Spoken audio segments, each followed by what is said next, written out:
नमस्कार, मैं हूं महक बिश्नोई और आप देख रहे हैं एसएस लोकल लाइव। नजर डालते हैं आज की कुछ खास और बड़ी खबरों पर। शुरुआत करते हैं पहली खबर से। लोकतंत्र की ताकत और अपने मतदाताओं को अपने पक्ष में करने की कोशिश जारी रखते हुए भाजपा के राष्ट्रीय अध्यक्ष जेपी नड्डा शनिवार को मुरादाबाद आए। वहीं उनके आगमन को लेकर किस तरह से कार्यकर्ताओं ने अपनी खुशी का इजहार किया, दिखाते हैं हमारे संवाददाता सुहेल के साथ। इस चुनावी मौसम में मौसम की ठंडक के बावजूद सभी दल मतदाताओं तक अपनी बात पहुंचाने के लिए एड़ी चोटी का जोर लगा रहे हैं। एक के बाद एक रैलियां हो रही हैं, तो डोर टू डोर प्रचार भी हो रहा है। चुनावी माहौल गरमाया हुआ है। मतदान की तिथि नजदीक आ रही है। चुनाव प्रचार तेज हो रहा है। चुनाव को लेकर भाजपा के राष्ट्रीय अध्यक्ष जेपी नड्डा शनिवार को मुरादाबाद आए। यहाँ राही होटल के पास में मैदान में जनसभा को संबोधित किया, साथ ही पदाधिकारियों के साथ बैठक की। जेपी नड्डा भाजपा के प्रचार को धार देने के लिए कार्यकर्ताओं में खासा उत्साह नजर आया। वहीं जेपी नड्डा के मुरादाबाद आगमन को लेकर कार्यकर्ताओं में एक अलग ही खुशी दिखी। वहीं मौजूदा भाजपा कार्यकर्ताओं से हमारे संवाददाता सुहेल ने बातचीत की और उनके द्वारा क्या बताया गया, ये देखते हैं। मुरादाबाद में हम खड़े हैं राय होटल में। यहाँ आज बीजेपी के राष्ट्रीय अध्यक्ष जेपी नड्डा जी का प्रोग्राम था, इसमें पहुँचे थे। यहाँ काफ़ी महिलाएं हैं, उनसे आइए जानकारी करते हैं कि कैसा प्रोग्राम रहा, क्या कहा गया उनके साथ। जी मैडम, क्या नाम है आपका? मेरा नाम रंजीत कौर है। उन्होंने जो भी कहा कि ये जो हमारी सरकार ने योजनाएं निकाली हैं, सौभाग्य योजना से लेके उज्ज्वला योजना तक, यहाँ पे सारी महिलाएं इतना खुश हैं। ये जितनी भी योजनाएं निकाली गई हैं उससे बहुत खुश हैं और उन्होंने महिलाओं के बारे में सोचा। हमारे मुख्यमंत्री जी ने, प्रधानमंत्री जी ने, उससे भी हम लोग बहुत खुश हैं। माननीय राष्ट्रीय अध्यक्ष जी जेपी नड्डा जी ने हमारी भारतीय जनता पार्टी में जो महिलाओं का सम्मान किया जाता है उसके बारे में बहुत सारी बातें बताई। हमारे देश में, हमारे घर में आजकल जो माहौल है महिलाओं के सम्मान का, उसके बारे में बहुत कुछ उन्होंने बोला। और जैसे ही हमारी सरकार बनेगी तुरंत महिलाओं के सम्मान में कुछ ना कुछ हमारी पार्टी और अच्छे कार्य करेगी। और ये देश जो है पुरुष प्रधान देश है, लेकिन हमें लगता है कि हम भारतीय जनता पार्टी में रहे तो एक दिन महिला प्रधान देश बनते देर नहीं लगेगी। आपने देखा कि किस तरह से लोगों ने अपनी राय रखी। आपको बता दें कि शनिवार को ही जेपी नड्डा की एक जनसभा अमरोहा के गजरौला में भी तय थी, लेकिन उन्हें किन्हीं कारणों से रद्द करना पड़ा। भारतीय जनता पार्टी दोबारा सरकार बनाने के लिए अपने तमाम राजनीतिक एजेंडों के साथ जनता को लुभाने में लगी है। वहीं मुरादाबाद में बुद्धि विहार फेज 2 में भारतीय जनता पार्टी के कार्यालय पर सांसद व भारतीय जनता पार्टी के यूपी चुनाव प्रभारी राधा मोहन पहुंचे। भारतीय जनता पार्टी दोबारा सरकार बनाने के लिए अपने तमाम राजनीतिक एजेंडों के साथ जनता को लुभाने में लगी है। मुरादाबाद में बुद्धि विहार फेज 2 में भारतीय जनता पार्टी के कार्यालय पर सांसद और भारतीय जनता पार्टी के यूपी चुनाव प्रभारी राधा मोहन पहुंचे, जिन्होंने कार्यकर्ताओं को संबोधित किया। इस मौके पर सभी विधानसभाओं के विधानसभा अध्यक्ष और बूथ अध्यक्ष मौजूद रहे। कार्यकर्ताओं को संबोधित करते हुए चुनावी प्रभारी उत्तर प्रदेश राधा मोहन ने क्या कहा, ये सुनते हैं।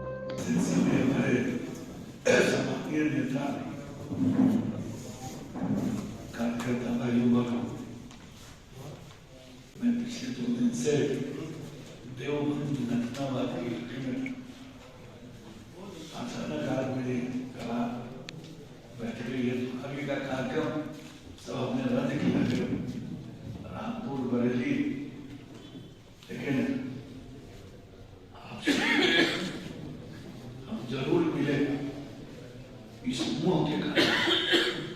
मैं आपके बीच आया हूँ। इस कार्यक्रम में कई गणमान्य लोग और कार्यकर्ताओं ने इस कार्यक्रम में हिस्सा लिया। जिले में मतदाता प्रतिशत बढ़ाने के लिए तरह तरह के अभियान चलाए जा रहे हैं। साथ ही मतदान के लिए युवाओं को जागरूक किया जा रहा है। समाज सेवी डिस्ट्रिक्ट आइकॉन रितु नारंग द्वारा रामगंगा विहार स्थित वेब मॉल में लोगों को चुनाव के दिन वोट डालने की शपथ दिलाई गई। मैं मुरादाबाद से सुहेल। मैं जैसे कि आगामी चुनाव आने वाले हैं, लोगों को जागरूक करने के लिए तरह तरह के चुनाव प्रचार किए जा रहे हैं और लोगों द्वारा भी लोगों को वोट डालने की अपील की जा रही है। इसी बीच में मुरादाबाद की एक समाज सेवी रितु नारंग जी से आपको रूबरू कराते हैं, जो लगातार लोगों को वोट डालने के लिए अपील करती नजर आ रही हैं। यूपी में चुनावी शंखनाद हो चुका है। विधानसभा सामान्य निर्वाचन को स्वतंत्र, निष्पक्ष, पारदर्शी, सकुशल संपन्न कराने के लिए मतदान की तैयारियों को लेकर जहां जिला प्रशासन सख्त है, तो वहीं जिले में मतदान प्रतिशत बढ़ाने के लिए तरह तरह के अभियान चलाए जा रहे हैं। मतदान के लिए युवाओं को जागरूक किया जा रहा है और उसी को लेकर समाज सेवी डिस्ट्रिक्ट आइकन रितु नारंग द्वारा रामगंगा विहार स्थित वेव मॉल में लोगों को चुनाव के दिन वोट डालने की शपथ दिलाई गई। उनके द्वारा बताया गया कि 14 फरवरी को वैलेंटाइन डे का दिन है और इस पर लोगों से सबसे पहले मतदान करने की अपील की गई है और चुनाव के समय अच्छी सरकार चुनने के बारे में बताया गया। साथ ही ऋतु नारंग ने आगे की जानकारी देते हुए संवाददाता से बातचीत की और क्या कहा, ये जानते हैं। मैं ऋतु नारंग हूँ और मैं डिस्ट्रिक्ट आइकॉन हूँ इलेक्शन 2020 की। और जैसे अभी सुहेल भाई ने आपको बताया कि हर तरह से हम लोग ये कोशिश कर रहे हैं कि इस बार मतदान हमारा बहुत आगे बढ़े, 80 से 90% तक ज़रूर मतदाता लोग करें। आज मैं गांव में भी गई तो मैं जाती हूँ बैंकर्स के पास भी, रोटेरियंस के पास भी, हम जाते हैं एक्सपोर्टर्स के पास भी। इस बार बहुत अच्छा लग रहा है कि लोग खुद इनवाइट कर रहे हैं। 19 और 22 में ये फ़र्क आया है कि लोगों के अंदर जागृति आई है कि हाँ मुझे वोट करना है। इसलिए हाँ पूरी की पूरी उम्मीद है, 100% मैं यकीन से कहूँगी इस बार हमारा वोट परसेंटेज बहुत बढ़ेगा। जैसे अभी गांव में गई तो उन्होंने कहा 80% होता है, लेकिन मैडम इस बार हम इसको 100% लेके जाएंगे। जैसे कि बात होती है कि कैसे हम अपने छुट्टी बनाने जाए। एक ने कहा कि मैंने अपनी वाइफ से कह दिया है कि मायके अगले दिन जाओगे, क्योंकि इतना कह रहे हैं कि अगले दिन जाना है, पहले अपना वोट का अधिकार करो। और एक व्यक्ति ने कहा कि मैं अपने बच्चों को जो बाहर पढ़ते हैं, जो या नौकरी करते हैं, तो उनको वापस बुला रहे हैं। गुड़गांव से जो है काम करने वाले, वो स्पेशली आ रहे हैं वोट देने। तो ये जागरूकता जो मैं लोगों में देख रही हूँ ये बहुत ही अच्छी है और ये मुझे बहुत अच्छा लगा कि लोग इस बार इनवाइट कर रहे हैं। वो वर्ग इनवाइट कर रहा है जो बदनाम था कि वोट नहीं देता है, चाहे वो डॉक्टर्स हैं, चाहे वो इंजीनियर्स हैं, चाहे वो एक्सपोर्टर्स हैं, चाहे बड़े बड़े बिजनेसमैन हैं। और सबसे अच्छी बात लगी जब 18 साल का बच्चा भी ये कहता है कि मैं सरकार बनाऊंगा, और एक 10 साल का बच्चा ये बात कहता है मुझसे कि जो बड़े हैं अगर वो वोट नहीं दे रहे हैं तो अपने गलत कर रहे हैं, उनको आप समझाइए कि वोट जरूर दें। इस दौरान लोगों ने मतदान करने की शपथ भी ग्रहण की। आज का प्रोग्राम ये एक जनता को प्रेरित किया गया है वोट डालने के लिए। 14 फरवरी जैसे डेट आ रही है मुरादाबाद में, सबके लिए ये ऋतु नारंग जी ने जो प्रोग्राम यहाँ करा, मैं बहुत ही थैंक्सफुल हूँ आपका। आपने बहुत अच्छा प्रोग्राम करा, लोगों को प्रेरित करा, इसी बहाने लोगों को अवेयरनेस आएगी। जनपद में चाहे लोकसभा चुनाव हो या विधानसभा चुनाव, हमेशा मतदान का प्रतिशत कम रहता था। यही वजह है कि मतदान का प्रतिशत बढ़ाने के लिए जगह जगह लोगों को जागरूक किया गया। हमारे संविधान की खूबसूरती है कि यहाँ पर वह चाहे दिव्यांग हो, चाहे अमीर हो, चाहे गरीब, चाहे समाज की किसी भी वर्ग का व्यक्ति हो, उसकी आयु 18 वर्ष पूरी हो जाने के बाद संविधान उसको वोट करने का अधिकार देता है। और अपने उस अधिकार को पूरा करने के लिए हम सभी को भी लोकतंत्र के इस महाकुंभ में पूरी ईमानदारी के साथ अपनी प्रतिभागिता दर्शानी चाहिए। इसी को लेकर उपजिलाधिकारी प्रशांत तिवारी और तहसीलदार सदर नितिन तेवतिया की निगरानी में पोलिंग पार्टियां रवाना हुई। भारत निर्वाचन आयोग के दिशा निर्देशन में दिव्यांगजन और 80+ आयु पूरी करने वाले बुजुर्गों को मतदान प्रक्रिया में शामिल करने के लिए काम किया जा रहा है। इस उद्देश्य को लेकर तहसील सदर की ओर से पोलिंग पार्टियों को उपजिलाधिकारी प्रशांत तिवारी और तहसीलदार सदर नितिन तेवतिया की निगरानी में पोलिंग पार्टियों को रवाना किया गया। मतदाता जागरूकता कार्यक्रम के अंतर्गत जहां मतदाताओं को जागरूक करने का काम किया जा रहा है, तो वहीं प्रत्येक नागरिक को मतदान की प्रक्रिया में प्रतिभाग करने के लिए भारत निर्वाचन आयोग काम कर रहा है। दिव्यांगजन मतदाता और बुजुर्ग मतदाता मतदान सेंटर तक नहीं पहुंच पाने के चलते ऐसे मतदाताओं के लिए भारत निर्वाचन आयोग द्वारा पहल की गई है। अब उन मतदाताओं को मतदान प्रक्रिया में भागीदार बनाने के लिए पोलिंग पार्टियां उनको मतदान कराने का काम करेंगी। शनिवार को मुरादाबाद के अलग अलग विधानसभा क्षेत्रों के लिए उनको रवाना किया गया, जिनके द्वारा दिव्यांगजनों का मतदान कराने का काम किया जाएगा। वहीं ऐसे बुजुर्गों का भी मतदान कराया जाएगा जो बुजुर्ग चलते फिरने में असमर्थ हैं। भारत के लोकतंत्र को मजबूत करने के लिए भारत निर्वाचन आयोग मुस्तैदी के साथ काम कर रहा है। भारत के संविधान के अनुसार प्रत्येक भारतीय को वोट देने का अधिकार है। जो बालिग हो चुका है, जिसने 18 वर्ष आयु पूरी कर ली है, वो लोकतंत्र के इस महाकुंभ में अपनी भागीदारी पेश करने का हक रखता है। यही हमारे संविधान की खूबसूरती है कि यहाँ पर वो चाहे दिव्यांग हो, अमीर हो, गरीब हो, समाज के किसी भी वर्ग का व्यक्ति हो, उसकी आयु 18 वर्ष पूरी हो जाने के उपरांत संविधान उसको वोट करने का अधिकार देता है।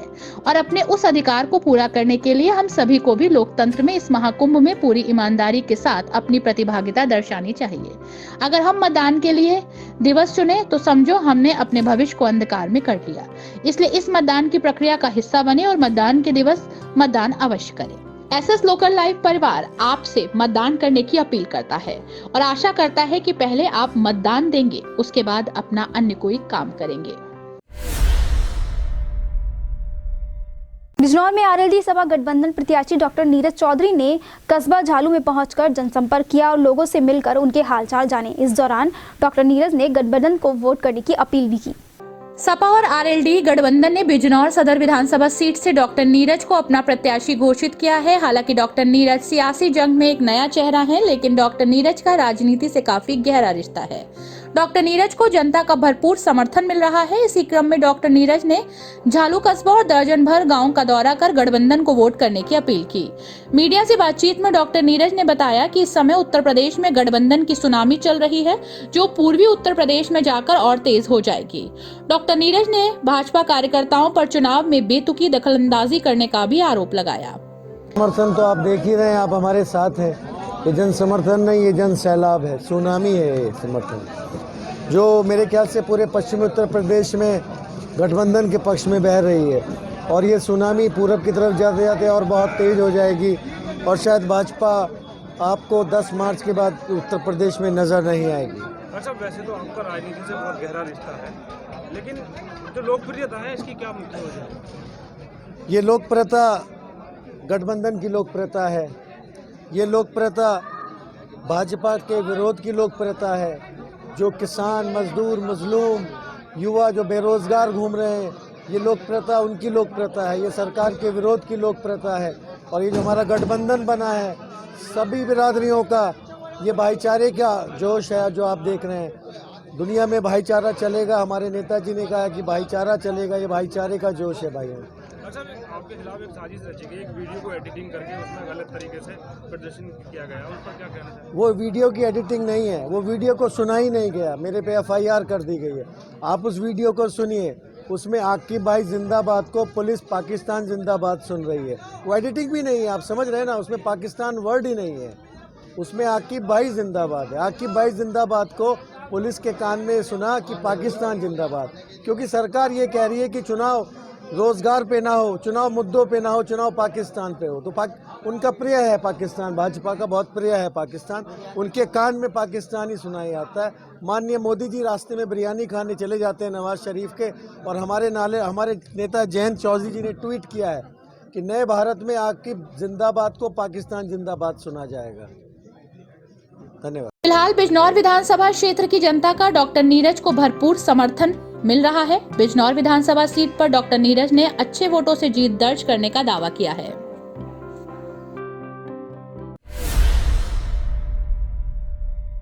बसंत पंचमी को लेकर सर्व समाज आप सबकी रसोई ने अपना स्थापना दिवस बहुत धूमधाम से मनाया, जिसमें हवन कर आप सबकी रसोई का शुभारंभ किया गया। बसंत पंचमी के अवसर पर सर्व समाज आप सबकी रसोई ने अपना स्थापना दिवस धूमधाम से मनाया, जिसमें हवन कर आप सबकी रसोई का शुभारंभ हुआ और सुंदर झांकियों द्वारा सांस्कृतिक कार्यक्रम प्रस्तुत किए गए। साथ ही अध्यक्ष ऋतु बिश्नोई, महासचिव रवि यदुवंशी, कोषाध्यक्ष कमल गोला द्वारा आए हुए सभी अतिथियों को मां सरस्वती जी की प्रतिमा देकर उनका स्वागत अभिनंदन किया गया। इस रसोई के द्वारा समाज हित में बहुत काम किए जा रहे हैं, जिसमें मुख्य रूप से भोजन वितरण के साथ साथ बेटियों की शादी, रक्तदान, असहाय लोगों की झोपड़ी बनाकर देना, कच्चा राशन और दवाइयों की व्यवस्था आदि करा दी जाती है। सभी को मैं बताना चाहूंगी, यह सर्व समाज आप सबकी रसोई और इसके सौजन्य से होता है निरंतर निःशुल्क भोजन वितरण सेवा का कार्य।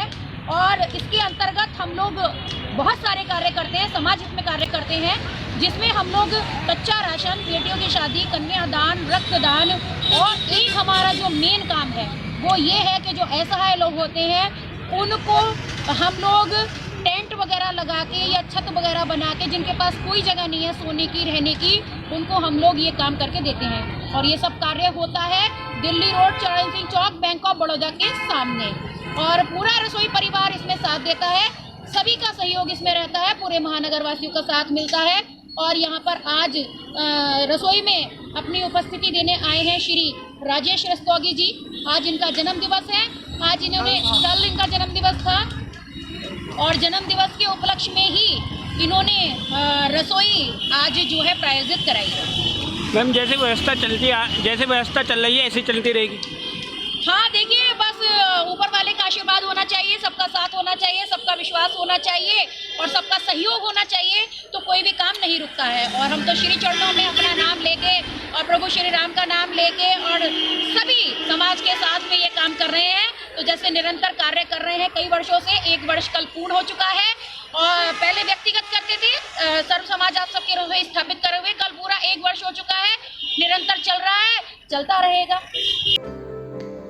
इस कार्य को करने में विशेष रूप से अरुण दीक्षित, संजना दीक्षित, सरिता चौधरी, रजनी गोला, अमित यादव, कपिल मीना, ईशान अग्रवाल, विजय वर्मा, संगीता अग्रवाल आदि लोगों का महत्वपूर्ण योगदान रहा और पूरे रसोई परिवार का सानिध्य भी प्राप्त होता रहा।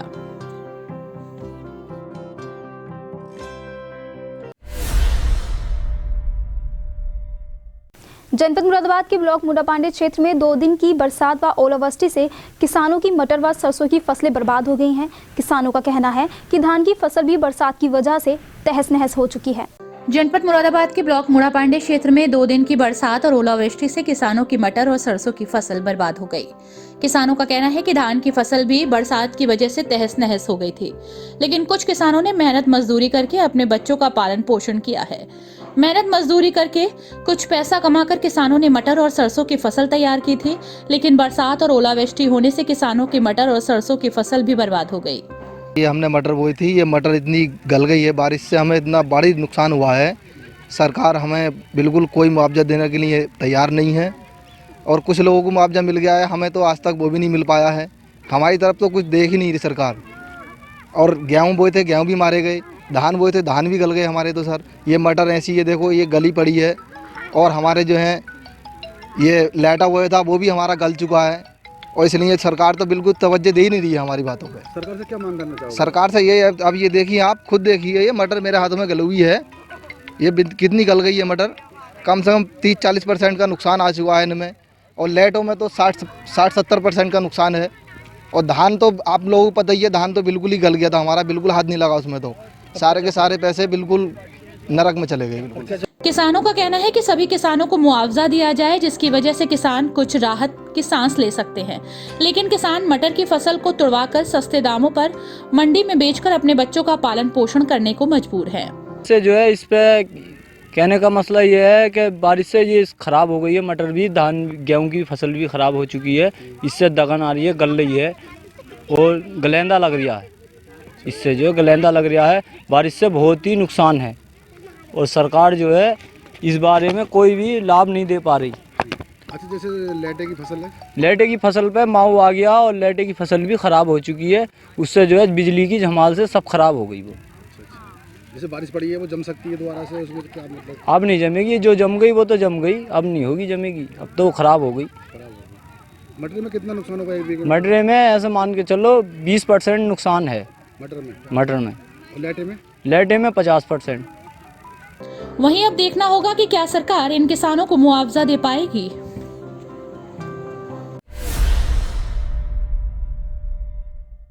देखें इस खबर में कि किस तरह से रास्ता तालाब में तब्दील हो चुका है। वहीं लोगों को कई परेशानियों का सामना करना पड़ रहा है।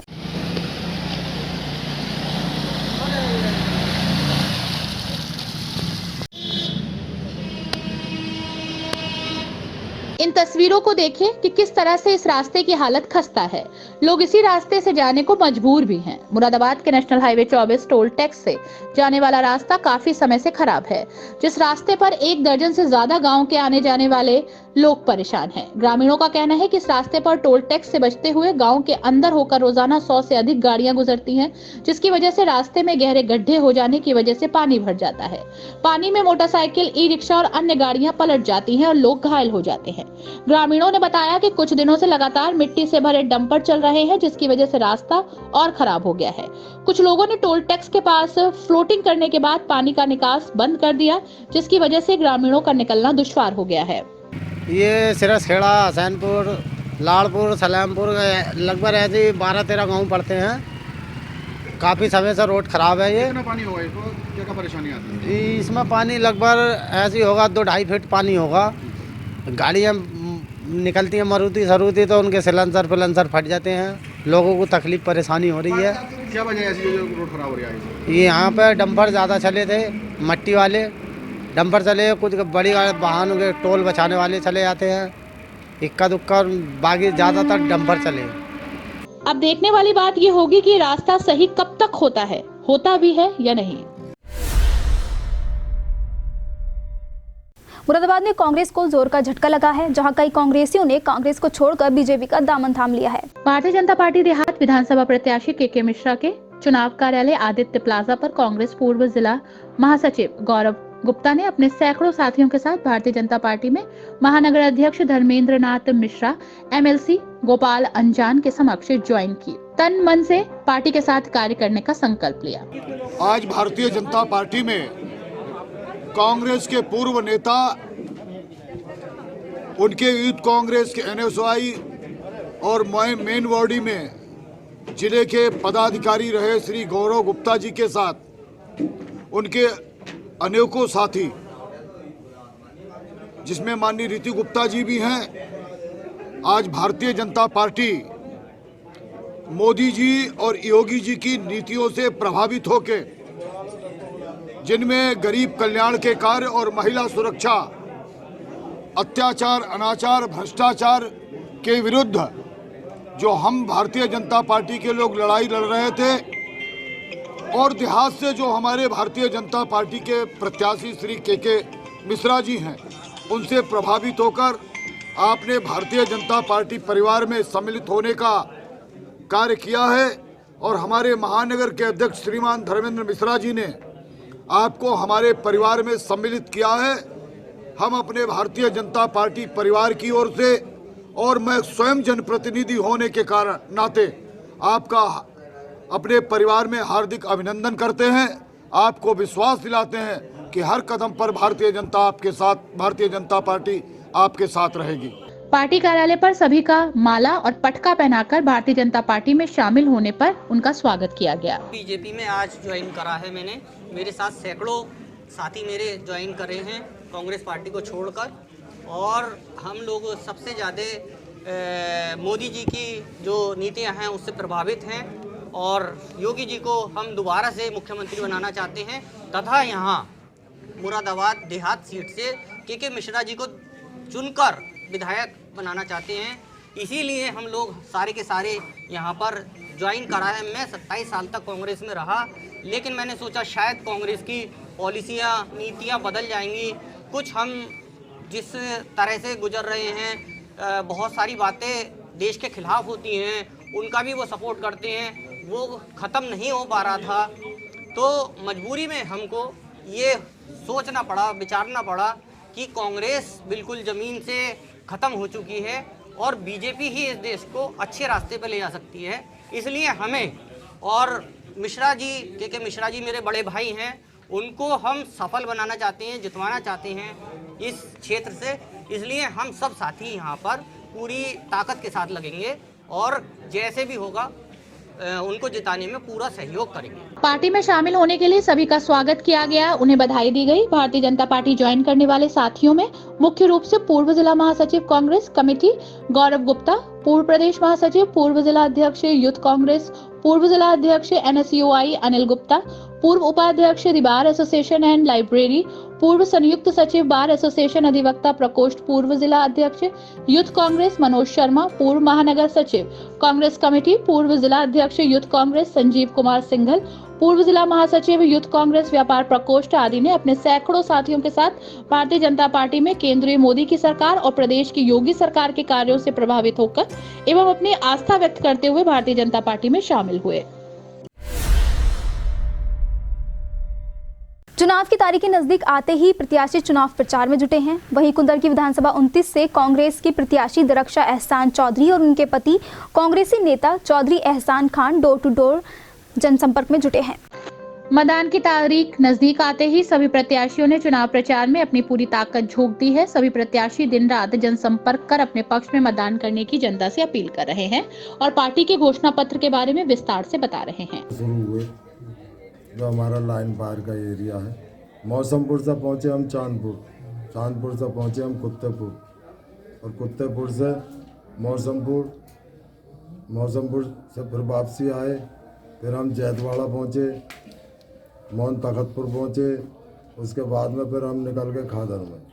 कुंदरकी विधानसभा 29 से कांग्रेस के प्रत्याशी द्वारखोशा एहसान चौधरी और उनके पति कांग्रेस नेता चौधरी एहसान खान डोर टू डोर जाकर लोगों से जनसंपर्क कर रहे हैं, पार्टी की नीतियों से अवगत करा रहे हैं। इसके अलावा वो शपथ में प्रियंका गांधी द्वारा की गई चुनावी घोषणाओं के बारे में भी विस्तार से लोगों को बता रहे हैं। आज हमने 7 गांव निकाले, इतना अच्छा रिस्पांस है कि आप घूमेंगे तो पता चलेगा। हर घर में ये है कि बस पंजा है, इस टाइम पंजा ही है, घर घर पंजा है। और हम वोट भी सपोर्ट भी, और लोगों ने हमें अपने घरों में से निकल के खुद सबसे मिलवाया। हर मोहल्ले में, हर गली में लेके जा रहे हैं और सबसे मिलवा रहे हैं, सबसे तारुफ करा रहे हैं, सबसे पंजे की अपील कर रहे हैं। और किसी ने अभी तक ये नहीं कहा है कि हम पंजे को वोट नहीं देंगे। क्या कहना चाहेंगे? कहना चाहूँगी कि ज़्यादा से ज़्यादा मुझे सपोर्ट करें और मेरी सपोर्ट करके वोट आगे बढ़ाएं कांग्रेस पार्टी को। और प्रियंका जी का जो नारा है कि लड़की हूँ लड़ सकती हूँ, उस नारे को पूरा करें। मौसमपुर से शुरू हुए, जो हमारा लाइन पार का एरिया है। मौसमपुर से पहुँचे हम चांदपुर, चांदपुर से पहुँचे हम कुत्तेपुर, और कुत्तेपुर से मौसमपुर। वहीं देखना ये होगा कि इस चुनावी रण में किसकी जीत होती है और किसकी होती है हार। मतदान की तारीख नजदीक आते ही चुनावी पारा चढ़ने लगा है। सभी प्रत्याशी अपने समर्थन में नेताओं को लेने में लगे हुए हैं, जिससे वह चुनाव में ज्यादा से ज्यादा वोट हासिल कर सकें और अपने विरोधियों को पछाड़ सकें। पूर्व विधायक सौलत अली ने कुंदरकी विधानसभा क्षेत्र से समाजवादी पार्टी के प्रत्याशी जियाउर रहमान को समर्थन दिया तो जनसैलाब उमड़ पड़ा। यह देखकर विरोधियों के चेहरे पर शिकंजी छा गई। मतदान की तारीख नजदीक आते ही चुनावी पारा चढ़ने लगा है। सभी प्रत्याशी अपने समर्थन में नेताओं को लेने में लगे हुए हैं, जिससे वो चुनाव में ज्यादा वोट हासिल कर सके, साथ ही अपने विरोधियों को पछाड़ सके। पूर्व विधायक सौलत अली ने कुंदरकी विधानसभा क्षेत्र से समाजवादी पार्टी के प्रत्याशी जियाउर रहमान को समर्थन दिया और जनसैलाब उमड़ पड़ा। ये देखकर विरोधियों के चेहरे पर शिकंजी आ गई। पूर्व विधायक सौलत अली के चुनावी मैदान में न उतरने पर हर कोई प्रत्याशी उनका समर्थन चाह रहा है। कुंदरकी विधानसभा से समाजवादी पार्टी के प्रत्याशी जियाउर रहमान को समर्थन दिया तो उनके समर्थक भी अपने को रोक नहीं पाए। ये देखकर कई विरोधी दलों के नेताओं के चेहरे पर शिकंजी आ गई। जो उनके विरोधी उन्हें बाहरी प्रत्याशी बताने की कोशिश में लगे थे। ग्राम गोविंदपुर खुर्द में आयोजित कार्यक्रम में पूर्व विधायक सौलत अली ने अपने हजारों समर्थकों के साथ कुंदरकी विधानसभा से सपा प्रत्याशी जियाउर रहमान बर्ग को अपना समर्थन दिया। इस दौरान अनेक गाँव के ग्राम प्रधान, बीडीसी सदस्य, जिला पंचायत सदस्य समेत क्षेत्र के बड़ी संख्या में लोग मौजूद रहे। इस दौरान सभी ने जियाउर रहमान को विधानसभा बचाने का संकल्प लिया। इस दौरान संभल के पूर्व जिला अध्यक्ष फिरोज खान, पूर्व जिला पंचायत सदस्य बब्बू नंबरदार, मेहंदी नंबरदार, इमरान अली, भानु यादव, नेता इरफान, ममूर उर रहमान, कल्लू प्रधान, नजाकत अली, अनीस चौधरी, रियान तुर्की, मुजीबुर रहमान, परवेज आलम, मोहम्मद यूनुस, हाजी शरीगुल्दीन पाशा आदि लोग मौजूद रहे। कोरोना को दावत देती चुनावी सभा की कुछ तस्वीरें सामने आई हैं, जिनको देखकर आप भी दंग रह जाएंगे। दरअसल विधानसभा 29 कुंदरकी से सपा प्रत्याशी जियाउर रहमान वर्ग ने गोविंदपुर में चुनावी सभा को संबोधित करते हुए 2 से 2.5 हजार लोगों की भीड़ जुटाकर कोरोना और आचार संहिता की गाइडलाइंस का खुलेआम उल्लंघन करते नजर आए। सबसे बड़ी बात तो यह है कि आयोजन स्थल पर ही स्थानीय पुलिस की गाड़ियां और पुलिसकर्मी भी मौजूद थे, लेकिन किसी भी पुलिसकर्मी ने भीड़ को यह समझाने की कोशिश नहीं की कि आप भी मास्क का प्रयोग कर लीजिए। Samajwadi party, Samajwadi party, Samajwadi party, Ziaur Rahman साहब, जियाउर रहमान साहब। गौर से देखिए इन तस्वीरों को और अंदाजा लगा के देखिए कि किस तरह से इन लोगों में कोरोना को लेकर कोई खौफ नहीं है। दरअसल विधानसभा 29 कुंदरकी से सपा प्रत्याशी जियाउर रहमान वर्ग ने गोविंदपुर में चुनावी एक सभा को संबोधित करते हुए 2 से 2.5 हजार लोगों की भीड़ जुटाकर कोरोना और आचार संहिता की गाइडलाइन का खुलेआम उल्लंघन करते नजर आए। सबसे बड़ी बात तो ये कि आयोजन स्थल पर ही स्थानीय पुलिस की गाड़ी और पुलिसकर्मी वहां मौजूद थे, लेकिन किसी भी पुलिसकर्मी ने भीड़ को ये समझाने की कोशिश भी नहीं की कि आप मास्क लगा लें और उचित दूरी बनाकर रखें। भीड़ का आलम ये रहा कि लोग नेताओं का भाषण सुनने के बाद एक दूसरे से सटे दिखाई दिए। वहीं सपा प्रत्याशी ने रोड शो करते हुए अपनी जीप के ऊपर लगभग 20 आदमियों को बैठाकर नारेबाजी की, यातायात नियमों की भी धज्जियां उड़ाई। अगर जीप से कोई वाहन अचानक टकरा जाता तो पार्टी समर्थक कई लोगों की जान भी ले सकते थे, लेकिन सपा प्रत्याशी ने अपने चुनाव प्रचार में लोगों की जान को खतरे में डाल दिया। चुनाव प्रचार किया, जिसका वीडियो भी सोशल मीडिया पर वायरल हो रहा है। विधानसभा चुनाव का बिगुल बज चुका है, ऐसे में सभी राजनीतिक पार्टियों में हलचल है। तो वहीं मुरादाबाद की बिलारी विधानसभा 30 से सपा ने मोहम्मद फहीम एडवोकेट को प्रत्याशी बनाया है। मोहम्मद फहीम एडवोकेट को समर्थन करने के लिए रामपुर से समाजवादी पार्टी के कद्दावर नेता आजम खां के पुत्र अब्दुल्ला आजम बिलारी विधानसभा 30 से समाजवादी पार्टी के प्रत्याशी मोहम्मद फहीम के साथ जनसभा कर रहे थे। अब्दुल्ला आजम हाल ही में जेल से रिहा हुए हैं, लेकिन अब्दुल्ला आजम में कानूनों का कोई भी खौफ नजर नहीं आ रहा है। उन्होंने आचार संहिता, कोरोना नियमों और धारा 144 का जमकर उल्लंघन किया। रामपुर के कद्दावर नेता आजम खां के पुत्र अब्दुल्ला आजम खां हाल ही में जेल से रिहा हुए हैं। जेल से रिहा होने के बाद अब्दुल्ला आजम चुनाव की तैयारियों में दमखम के साथ लगे हैं।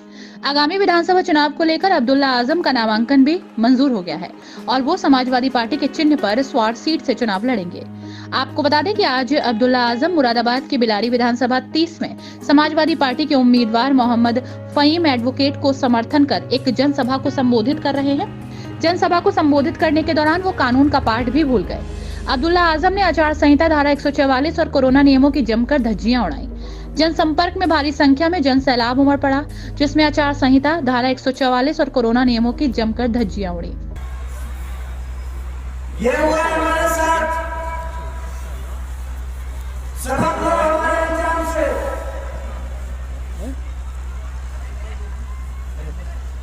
अपनी ताकत का एहसास करो,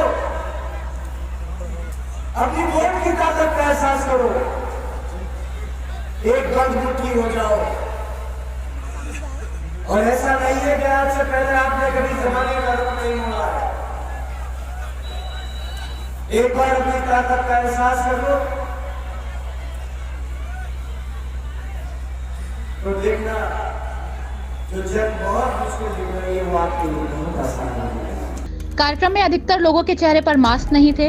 हाल ही में बीते शनिवार को रामपुर जिले में अब्दुल्ला आजम और उनके 70 समर्थकों के खिलाफ थाना टाडा में आचार संहिता उल्लंघन और कोविड गाइडलाइन का उल्लंघन के तहत FIR दर्ज की गई थी। इसके बावजूद भी अब्दुल्ला आजम कानून को ताक पर रखते नजर आए। अब्दुल्ला आजम की इस लापरवाही से साफ तौर पर देखा जा सकता है कि उनमें कानून का कोई खौफ नजर नहीं आता। विधानसभा चुनाव को लेकर सभी राजनीतिक दलों में गर्मागर्मी जारी है। कोई नेता सपा छोड़ रहा है तो कोई कांग्रेस और अन्य पार्टियों का रुख करते नजर आ रहे हैं और अपना राजनीतिक सिक्का जमाने के जुगाड़ में लगे हैं। वहीं साजिदा निशान असलम ने कांग्रेस को छोड़कर सपा का दामन थाम लिया है। विधानसभा चुनाव को लेकर सभी राजनीतिक दलों में गर्मागर्मी जोरों पर है। कोई नेता सपा छोड़ रहा है तो कोई कांग्रेस और अन्य पार्टियों का रुख करते नजर आ रहे हैं। अपना राजनीतिक सिक्का जमाने की जुगाड़ में लगे हैं। इसी को लेकर 5 राज्यों में चुनाव से पहले कांग्रेस पार्टी को झटके पर झटके लग रहे हैं। दिग्गज नेता पार्टी छोड़कर कहीं और अपने लिए राजनीतिक संभावनाएं तलाश रहे हैं तो कहीं कांग्रेस का दामन छोड़ किसी और पार्टी में जा रहे हैं। इस दौरान उन्होंने कहा कि कांग्रेस की नीतियों से संतुष्ट न होकर ये फैसला लिया और सपा का दामन थामा है। साथ ही वे और क्या बोले आप भी सुनिए। कांग्रेस की कुछ नीतियों के कारण मैंने अपनी जिला सचिव के पद से और कांग्रेस पार्टी से मैंने इस्तीफा दिया है और शानू भाई मोहब्बत और प्यार को देखते हुए मैंने समाजवादी पार्टी ज्वाइन की है। आपको बता दें कि किसरौल के मक्खन शाह मजार के सज्जादा नसीम असलम ने समाजवादी कार्यालय पहुंचकर समाजवादी पार्टी की सदस्यता ग्रहण कर ली। इस मौके पर महानगर अध्यक्ष शानू ने उन्हें समाजवादी की सदस्यता दिलाई और पार्टी को मजबूत करने के लिए सभी से अपील की। आज मुरादाबाद के एक जाने माने असलम साहब जो मक्खन शाह साहब जो हमारे वहाँ मज़ार है उसके सज्जादे हैं, इन्होंने कांग्रेस पार्टी छोड़कर समाजवादी पार्टी ज्वाइन की है और हमारे मुशाहिद भाई जो कांग्रेस के बहुत पुराने नेता हैं इन्होंने छोड़कर कांग्रेस पार्टी समाजवादी ज्वाइन की है और इन्होंने अखिलेश यादव जी की और समाजवादी पार्टी की नीतियां हैं उससे प्रभावित होकर पार्टी ज्वाइन की है। इस दौरान सपा के कार्यकर्ताओं ने सज्जादा नशीन असलम का जोरदार स्वागत किया। मुरादाबाद जिला अस्पताल में उपचार के लिए लाए गए एक व्यक्ति की उपचार के दौरान मौत हो गई। मुरादाबाद जिला अस्पताल में उपचार के लिए लाए गए एक व्यक्ति की उपचार के दौरान मौत हो गई। बताया जा रहा है कि थाना मुगलपुरा के इलाके बरबलान निवासी 48 वर्षीय इकराम ई रिक्शा चलाने का काम करता है। कल दोपहर घर से दवा लेने जिला अस्पताल आ रहा था। रास्ते में डिप्टीगंज चौकी के पास वो गिर पड़ा और मौजूद पुलिस कर्मियों ने उसे उपचार के लिए जिला अस्पताल भिजवाया, जहाँ कुछ घंटों के बाद ही उसकी मौत हो गई। दवा लेना आया था यहाँ पर जी, अस्पताल में, तो वहाँ इनको ठंड वंड लगी रास्ते में बीच में, तो 160 बुला के उन्होंने भिजवा दिया यहाँ पर दरोगा जी ने।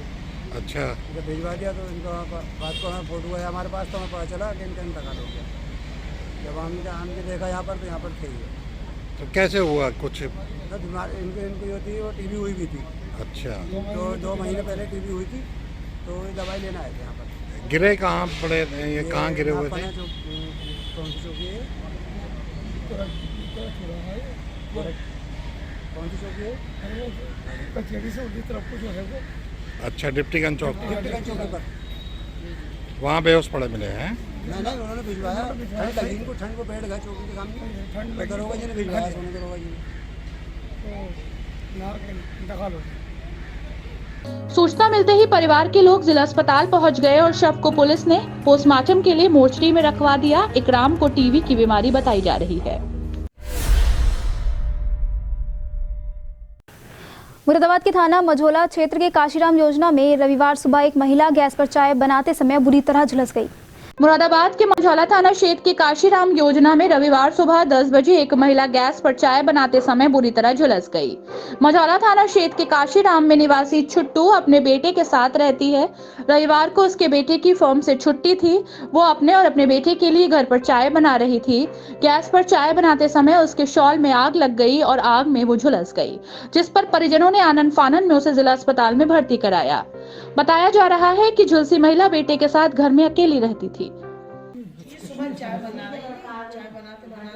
क्या हुआ इनके साथ? चाय बना रही थी, चाय बनाते हुए कुछ आग पकड़ ली इसके चादर ने। अच्छा, मैं भी बाद में आया हूँ। चूल्हे पे बना रही थी चाय? गैस पर? गैस का चूल्हा।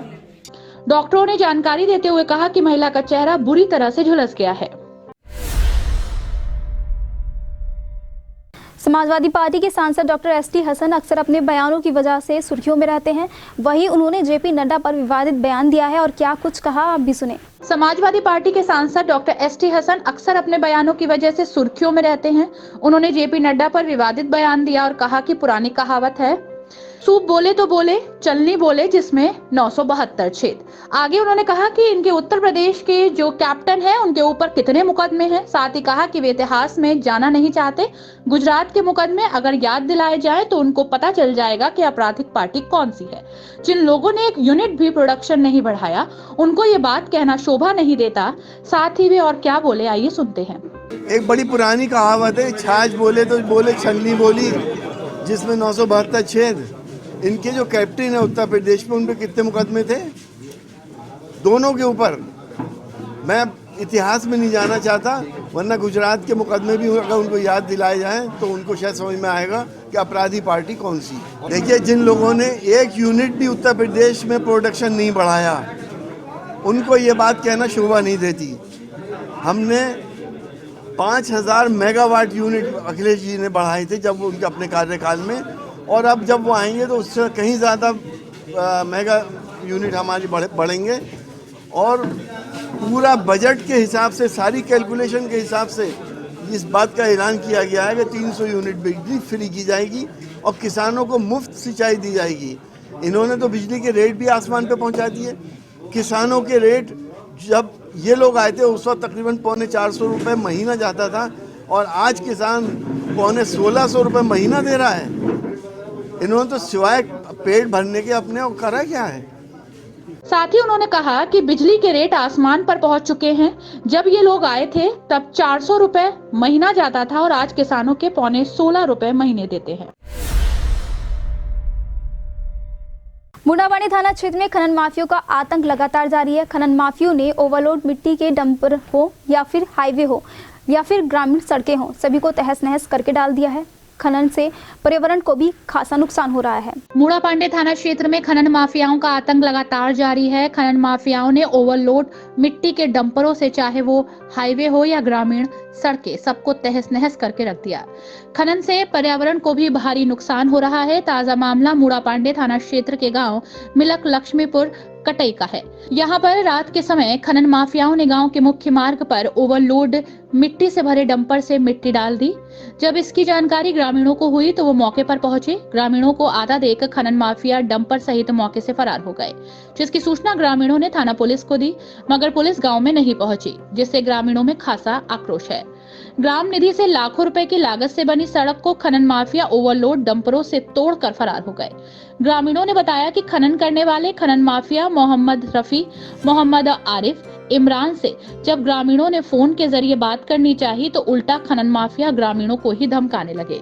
ग्रामीणों का कहना है कि हमें रास्ता साफ चाहिए, जिससे आने जाने में कोई परेशानी ना हो। और हमें जो अब परेशानी हो रही है, पीछे पानी से परेशानी हो रही है, क्योंकि इनके मिट्टी डालने से यहाँ पीछे सब नालियाँ बंद होके और रोड पे पानी आ रहा है। रोड भी ख़राब होने की संभावना है, बहुत गंदगी हो रही है। इन्होंने मिट्टी गांव के रास्ते पर भर के नालियाँ बंद कर दी हैं, जबकि इन्हें मिट्टी हाईवे के रास्ते से डालनी थी।